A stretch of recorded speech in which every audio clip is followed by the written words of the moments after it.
What's up, everybody? Welcome into another edition of SSPN Live. Off two back-to-back W's, Ethan. Back-to-back W's on the road. Back-to-back 20-point games from Keldon Johnson and Devin Vassell. What do you got to say? You actually got to watch them. I'm going to give the floor to you, Ethan, and I'm going to just let you set this one off. Tell me what you thought. I know we're supposed to want to lose, Jude, and that this season's really all about getting that number one pick and Victor Wembanyama, but these two games, man, we look pretty decent. I mean, I know we gave up like a really bad fourth quarter to Indiana. And I know we're supposed to be, it's supposed to be a good game, probably come out on top against Indiana because they are also very bad. And especially since Miles Turner was injured for that game, like we're supposed to win that game, right? Plus, Mm-hmm. our shooting goes crazy. Ball movement was crazy. Shout out to Devin and Keldon, of course, and Josh Richardson for shooting so well. But to beat the 76ers in the manner that we did and be so Mm-hmm. competitive on both ends of the court, we looked way more fluent than I was expecting. All of a sudden, too, because in that first game and in the preseason, we both agreed it looks like it's going to be another year of just struggling and slowly developing, the chemistry between our young guys. But Mm-hmm. we looked really, really good against the Sixers. And we did not look like a team that was, tanking. Mm-hmm. Um, and like you said, KJ and Devin really stepping up, being those 20 points per game scorers. And honestly, Jude, if we're Mm-hmm. looking to really, really get into Team Tank here, we Mm-hmm. might want to think about trading Jakob, Doug, and Josh a lot sooner than the trade deadline because those three guys in particular are really helping keep our young guys in check and kind of hold the team together as far as like what kind of offense we're trying to run and productivity. You know what I mean? Like Mm-hmm. we looked solid. I know the Sixers are 0-3, but let's they're better than us objectively. Yeah. Yeah. Like, oh boy, Embiid. Like, look, we got the box score pulled up right now on ESPN, and it's Embiid's 40-point effort not enough for the Sixers. They fall to 0-3. Like, I think that will change as the season goes on. No, Yeah. not even I think. I know for a fact at the end of this year, the Sixers are going to be in a much different place than the Spurs in all Yeah. reality, right? Mhm. So, I mean, for me, just kind of not being able to see these two games, but being able to watch the highlights and then look at the box scores after, and just seeing the results. I mean, I was surprised you beat the Pacers just in the manner that you did. I'm going to go back to that box score just while we're talking about it. And not only do you have another efficient night from Keldon Johnson, giving him 23 and having tying his career high in assists with six, Mhm. Yep. um, adding a steal in there as well. I mean, Jakob having 21, 8, and 5. That's another thing. Jakob's offensive game, you talked about having to trade some of those dudes. Jakob's offensive game, it's never going to be the most prettiest thing, Mm. on Yep. television, Mhm. but he is getting more and more effective. It doesn't even, I don't even want to call it an ISO, but just when he gets the ball and he's able to do that little pop shot that he does, I mean, he is developed even more offensively. Yeah. And we've kind of seen it in the game so far this year. You can talk about Trey Jones too, with him being able to stretch the floor more and just showing a little bit more of his scoring ability. And then of course Devin Vassell having back to back, I believe both 23 points in each game against the Sixers and the Pacers. Well, 22 was one off, but still. I mean, the way that he looked, that's another thing that stood out to me, especially in the Sixers highlights, excuse me. There was one play where he was dribbling, just off the dribble, basically taking a guy by himself in isolation. And then there were two other dudes kind of at the elbow.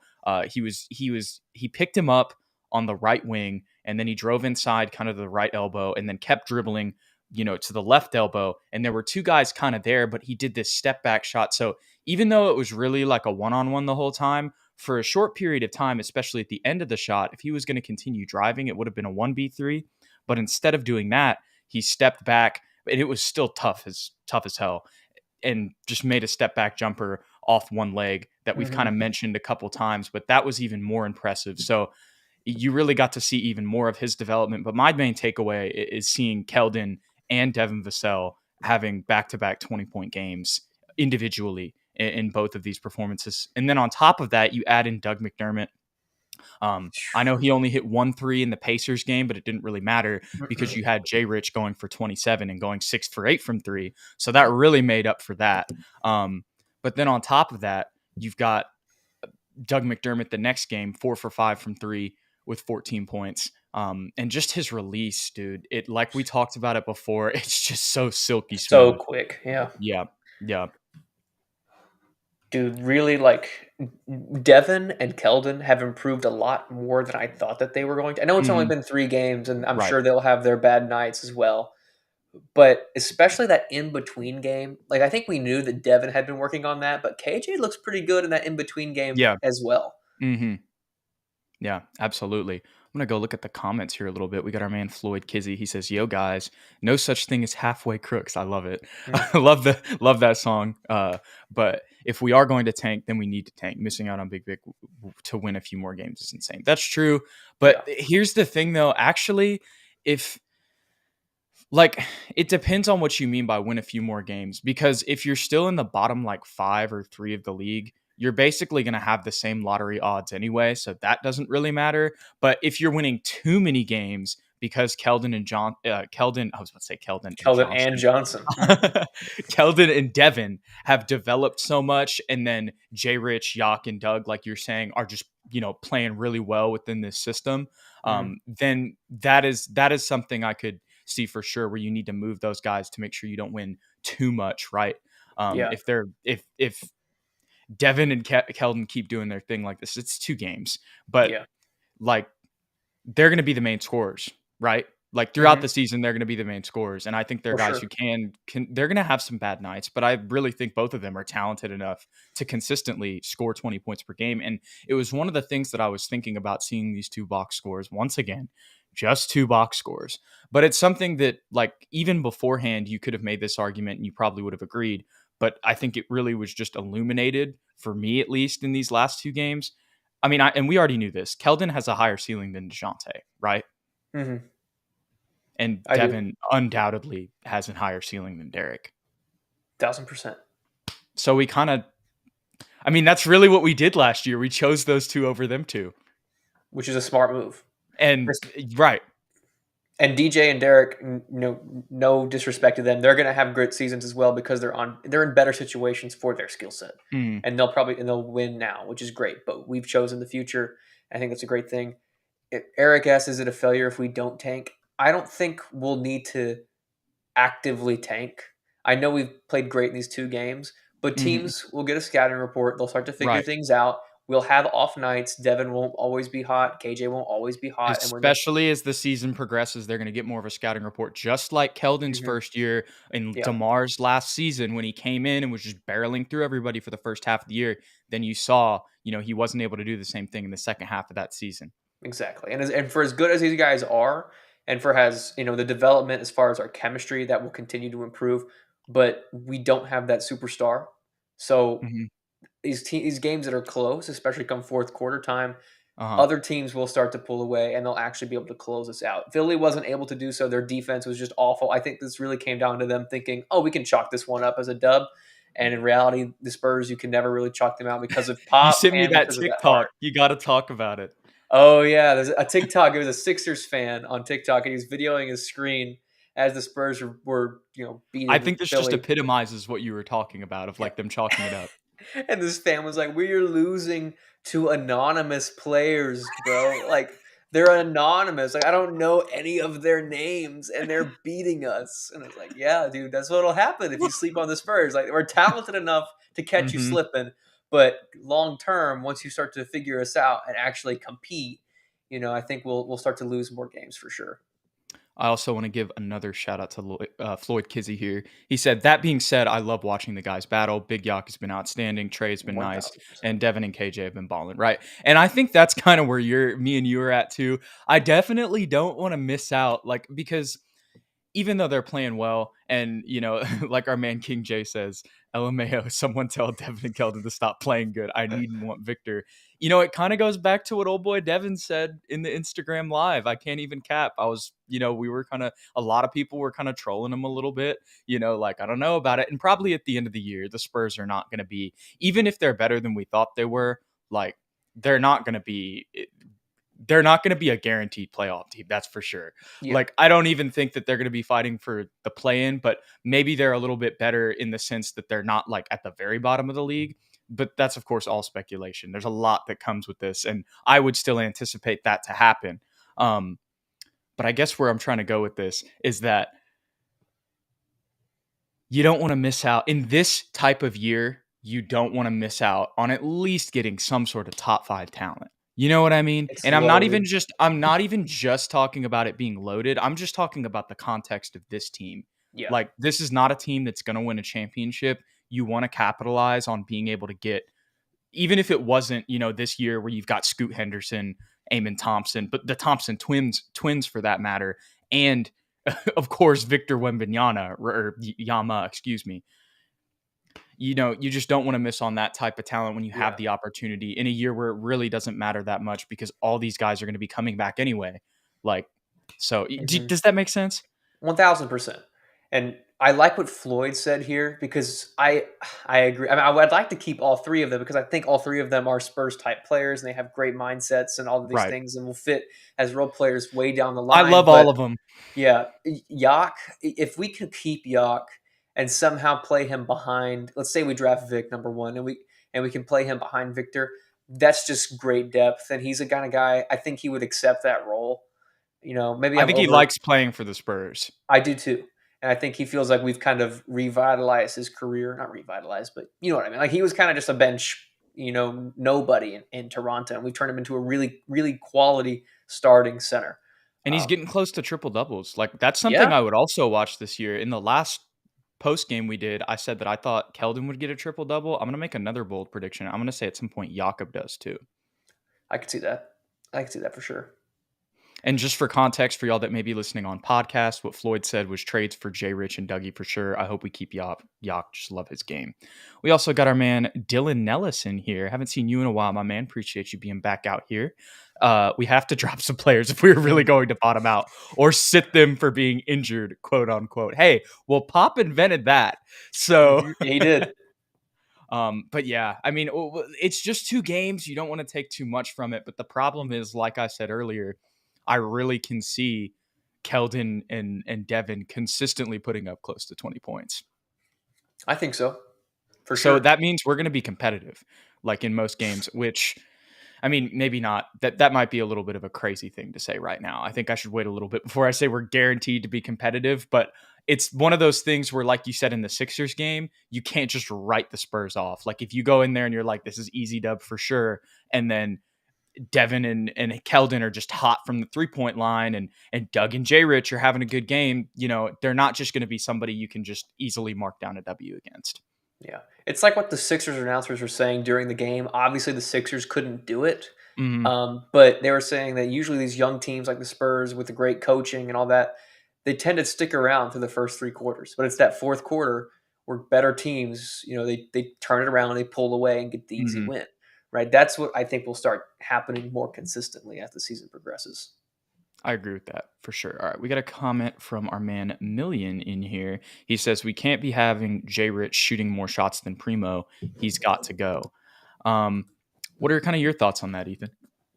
I'm not sure if Jay Rich is like taking shots away from Primo. I think he's just getting set up by Primo. Because in Indiana, Primo had 7 assists. Jay Rich Mm-hmm. had one, and then in the And Sixers Jay Rich game, had 27 in that game. exactly. So it's whoever's got the hot hand. That's always how the Spurs have been. Feed the guy with the hot hand. Primo hasn't really shot all that well in the preseason, other than Mm-mm. that one game. Or really So in the regular season so far. so far, you're right. And he's still kind of figuring some stuff out, especially as that primary ball handler. It's his Um, third game, like really Third as game. a full-time player in an NBA rotation. Something we got to remember. And what I've noticed in these first 3 games, Primo has been really like the opposing teams have clearly oh my god, I'm rambling.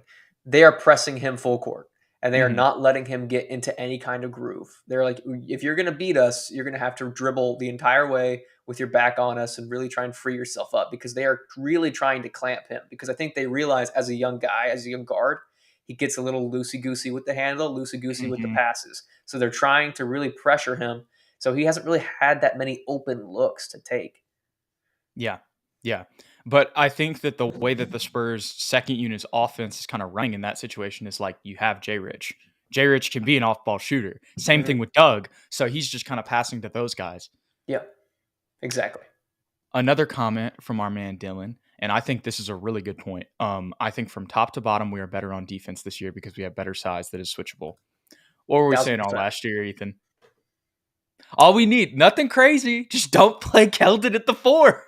And now, it's like and I liked how in the Philly game we kind of used like a different variety of bigs. It Oh seemed yeah. like Pop kind of liked Zach Collins better in the Pacers Hmm. game, so you saw more of him. And I feel like he played obviously only 3 games, but definitely he's looked better in the past 2 games. Definitely the Pacers game was probably his best. Hmm. And then but I liked how we kind of mixed in Gorgie Me to match too. up with the physicality in the Sixers matchup. I feel like that was a better matchup than playing Zach. And also we played Roby. We played Isaiah Roby more minutes in the Sixers game than we did Zach Collins. And I think that all just kind of goes into having better size and more switchability. I mean, like we've mentioned with Isaiah Roby, he's someone who's super switchable and is actually a modern day 4. And then same thing with Keita Bates. We've been playing him. Just having a proper like lineup where we're not playing small ball all the time fixes a lot of things. 1000%. I couldn't have said it better myself, Jude. We finally have guys that can play the 4 and the 5, and it's just you didn't even mention Sohan. I know he only had Right, right, 10 minutes, but right. he's also one of those guys that can Yes, switch 1 through 5. very true, very true. And that is not me saying that like overall the Spurs like I think we are better defensively this year because of that, but that Yeah. doesn't mean necessarily that we'll have as good of a record. No words. You're preaching right now, Jude. Finally, the Oh my Spurs have gosh, been I'm watching. crying. Does it feel to you like the Spurs have been watching our podcast? Because it feels like that to me. Because they finally have listened to us, Jude, on some of these things that we've been saying for At it least feels on like the forever. 4. Yes, yeah. Since we've done the show, we've been asking for a confident. I mean, and when I say this, I'm not trying to crap on KJ or anything, but like No, we no, no. just needed a competent 4. Like we needed somebody who was 6'8", 230, like at least just to like and I don't know. It makes me wonder like because if you have that on like the past season's teams, they're probably better, but, I don't know what Yeah. the thinking was. Maybe it was just all a ploy in the end to get DeJounte out. Um, they were just they were just trolling DeMar and DeJounte. They were like, "We're gonna play Keldon at the 4 the whole time you're here until you leave." Yeah. And if it's not Keldon, it's going to be Doug McDermott, Right, right, which is even worse at the right. 4. And that's what our man Floyd Kizzy just said. We are playing bigger at My the 4 guy. and not starting Dougie. That helps the Thank- D. Exactly. Yes. Right. Pause. Um, Huh. our man Million says we have seen have we seen Z Collins as in Zach Collins full potential or does he have another level? I hope. but Yeah. but I just wonder. I wonder. There's a little. I hold out a little bit because he's still like, even though it feels like he's been in the league forever, just like Dennis Smith Jr. He's still Mhm. 24. So it's like Yeah. I don't mind writing out this contract that we have with them because it's so Spurs friendly and we can literally like we get into it this year too because it's a team option every year and it's like he's not even guaranteed the full 7 million. Um, but I would err on the side as it's close to it, unfortunately. I think so too. I think the only thing that will improve is consistency in his physicality because it's I just been like the way he so. played in the Pacers game. Me Like he too. can be a solid backup center in some situations if he's consistent. But the thing was, even in those 2 games where we've seen him play more, the thing that stands out is what you said in the last post game. It's his rebounding. It's just not really there. Yeah. It's just because he's kind of smaller framed, and it's been so long since he's had to bang down low. So let's give him this season. I'm sure he'll Right. slowly start to We're improve. 3 games in. So Yeah. you know what? I'll give him one. Maybe we should wait a little bit longer before we say we haven't seen or we have seen his full potential. But just with what we saw in Portland, him having like actual playing time in another place, Hmm. and we got to see him all year last year. Yes, he was coming off an injury, and now he's saying he's fully healthy, and he has looked better the past 2 games, like Floyd says. But I just, I think there's a reason why we were playing Gorgie, Yeah. I don't think and that's we a played into the negative either. situation. Yeah, What we're saying isn't negative. I think he's a quality backup big, but in some instances he's not as physical as he needs to be right, against guys like Joel Embiid. But that's most guys aren't physical enough to right. guard Joel Embiid, so that's not a knock against him. Yep. Yep. Okay. So let's see. So a lot of stuff in the comments talking about Primo, um, and just developing his playmaking. So here, let me just restart there. Okay. So Floyd says Primo has been okay, but I think he's been miscast as a point guard. We've kind of heard about this before too in the comments as well. I'm not sure. Dylan says I'm not sure Primo could be a good PG, but developing or I but developing his playmaking will help him be a solid 2 to 3 also.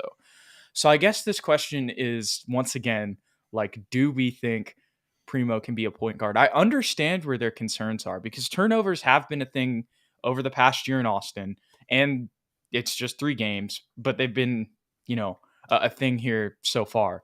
And we were kind of talking about this before we got on air. You don't want to.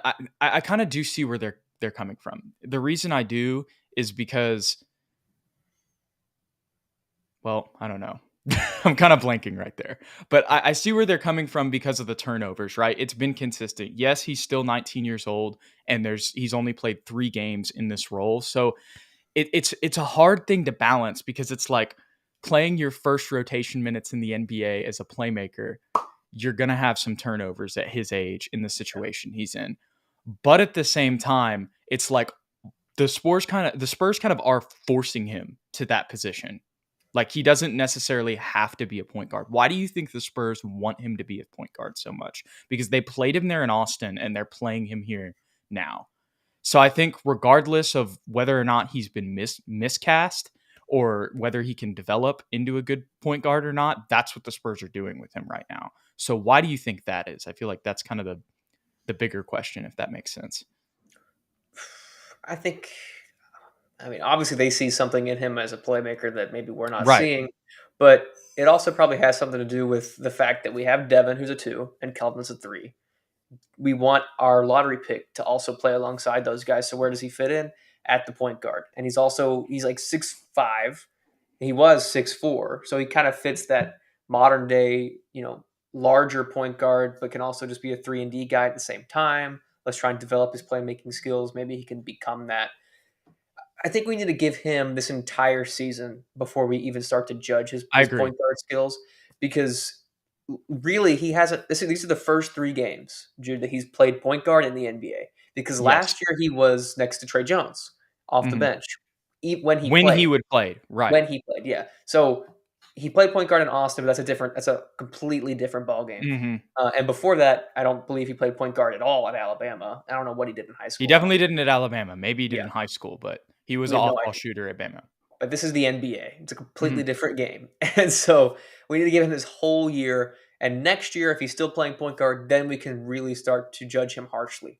But he needs to figure things out, get a lot more reps in and underneath him, figure out the pace of the game, figure out how to like kind of blend his scoring with his Mhm. natural floor general, abilities. So let's just give him time. I'm not ready to jump on him, tell him, Pop to move him to an off guard or Right. whatever the solution might be right now. Let's just give him an entire season.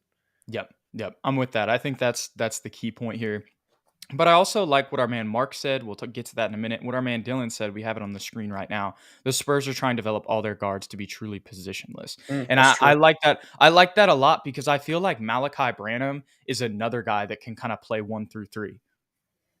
And that's the same thing with Primo, right? Like, and when they say positionless, it's not like, you know, um, they're going to play the 4 and the 5. It's just like kind of being able to play like when you have Primo and Malachi Branham who have that 6'5" frame, but are still like physical enough to kind of play the 3. And like we mentioned before, Malachi, really in his last 20 games or last 10 games where he was averaging 20 points at Ohio State, he was taking the ball up the floor a lot. He was mainly a combo guard, but with all of the guys that we have, there's going to be times where he's going to be, I mean, maybe in the future you have a Blake Wesley Primo, or, maybe you want to play Primo at the 3, but still you have Blake Wesley, who's another shooting guard that on the roster. Devin. Yeah, Devin, Blake Wesley, Devin, Malachi. Like, I mean, but then maybe you'd want to play Devin at the three. I feel like in both of those examples, you'd want to play Devin and Primo at the three Yeah. and instead play Branham at the two. But I think y'all get what I'm saying here. Like that, I can understand, especially with Primo and Malachi Branham specifically. But the other thing that Mark said is he says that Primo pass to Dang for the slam last night is a glimpse of Primo's playmaking potential. I don't remember the exact play he's talking about, but Mark saw something for sure. And another thing that I remember, he got tripped up in one of the highlight videos. I believe it was the Sixers game. He got tripped up driving towards the rim, really where he was going to go for the score. But because he was like mid fall, he saw somebody cutting the rim, and maybe this was Gorgie, because I know it was a dump off for a dunk.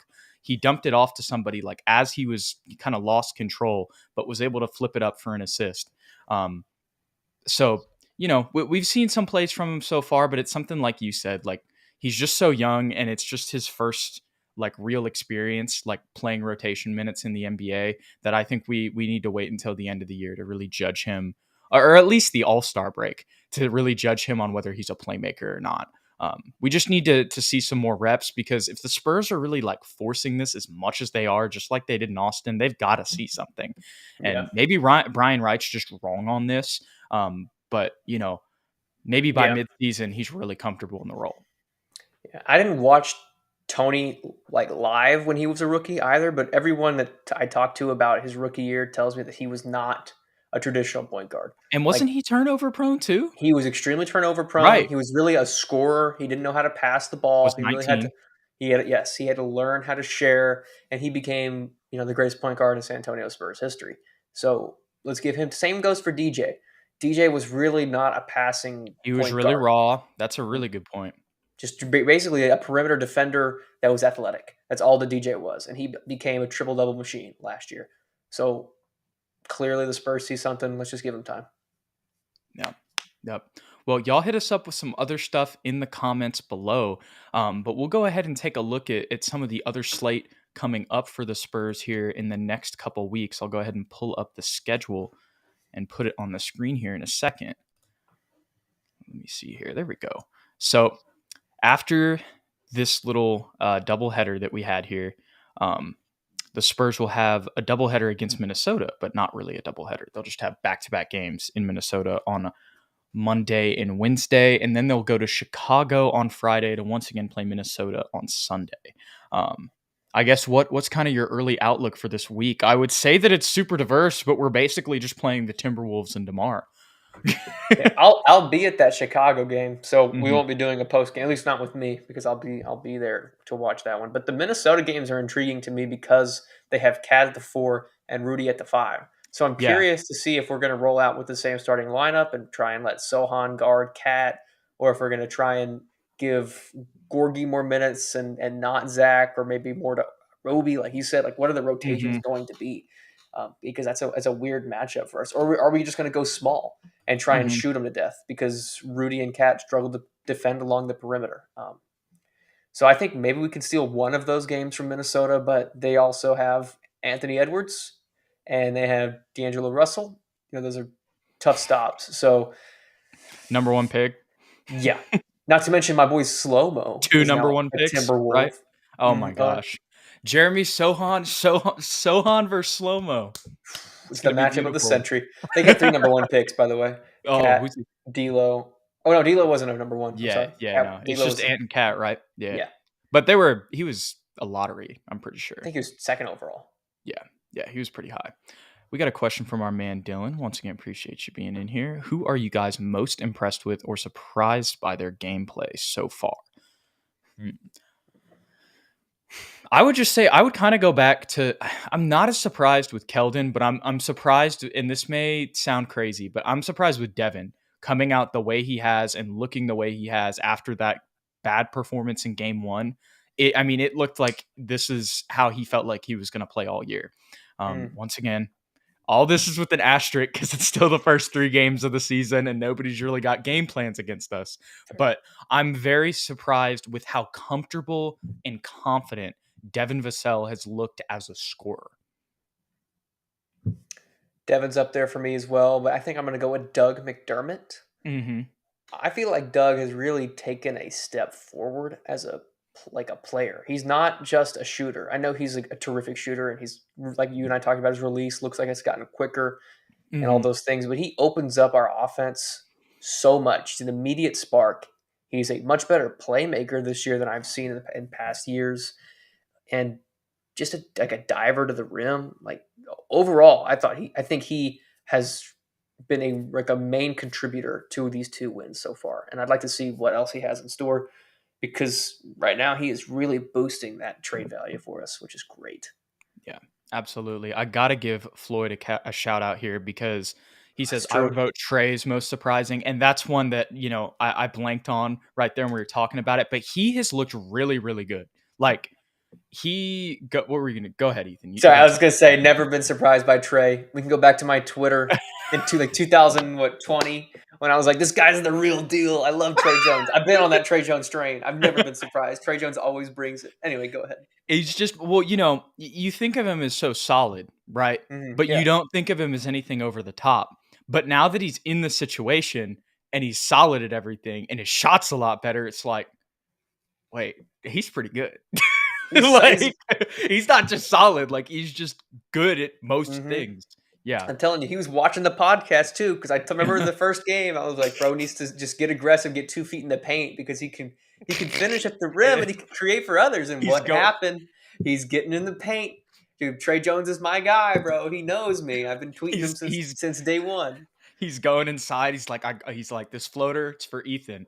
Oh yeah, Yeah, up and every under. time. I got that, Ethan. It's my guy. I've been on Oh that my Trey Jones gosh. train.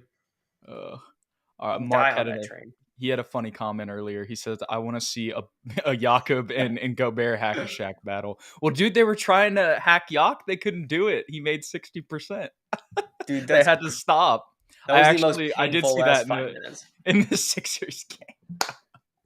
It was Indiana. Oh, Indiana, he was getting oh my hacked. gosh. Or no, it was Indiana. My bad. Yeah, no, it was the most painful last 6 minutes of a fourth quarter I've ever seen in my life. Oh my Hey, goodness. got the job done. Got the job done. Mm-hmm. All right, Ethan. Well, other than the Timberwolves, you're gonna enjoy that Bulls game. I'm sure you're gonna love seeing DeMar again, Mm. and seeing just being at a Spurs game, your first of the year. Um, any other kind of final thoughts as we wrap up this SSPN live? What if we get Devin Okay. Vassell, Keldon Johnson, co-most improved players? I love the lip bite. That would be crazy. Has that ever happened before? I don't. It's only co-rookie of the years, as far as I know. Okay. Okay. That would be nuts. That would be pretty cool if that happened. I didn't think about that. I'd have to go look. I feel like Devin would probably have a better chance at getting it Yeah, actually he one because thousand percent would. I don't even know what Keldon's numbers were off the top of my head last season, but I'm sure they were more than Devin's just I think it because of his was like role, 17-6 or something like that. which is crazy, dude. Like I didn't Yeah. even feel like he had that good of a year. I know that's not crazy like numbers, but that's still that like when you look at it that and stats aren't everything, but when you look back on it, it's like, dang, Kelton had a really good season last year. If it went Mm-hmm. 17-6. One more comment from Dylan here. Yak has good form on the line now. He's destined to shoot at least 70% one day. Mm. Yes, sir. Hey, y'all go to the Blake Wesley video. That's what I'm saying. Y'all look at the top comment. That's one of my boys. I was hanging out with him this weekend. He's also a Spurs fan. The top comment is from him. I'm not going to reveal his name. I'm not going to dox him. But the point Dox him. is, he's the top comment. He's like, y'all see Jakob in the back sniping those free throws? Y'all go watch it. It It was was multiple ready. of those videos too. Watch all the press conference videos. He's in the back on at least like He's 4 of them. He's just grinding, man. shooting. Getting that percentage up. No more hacky-yak. Or if you do, you're gonna pay. Mm-hmm. That's right. Alrighty, y'all. Well, we appreciate you guys coming out to another SSPN Live. Tell your friends if you like this video. Don't forget to hit the like button and then also subscribe below. Hit that button if you haven't already. We appreciate all you guys. Also, if you want to stay up to date with the show, stay locked in. You want to watch the show on Twitter for whatever reason, you can go to @SSPN on YT. Follow us there. We post updates whenever there's new stuff coming out. We've been posting some more clips and stuff like that. You can follow me @Jude McLaren and follow Ethan @Ethan_Quintero. We appreciate you guys. Y'all are all the best, and I'll give One more comment here. Our man Mark says there's a clip of Jakob hitting threes, which means he's a sniper. Floyd, we appreciate y'all. We appreciate y'all, you guys. Jakob is definitely a sniper, and we'll catch y'all in the next one.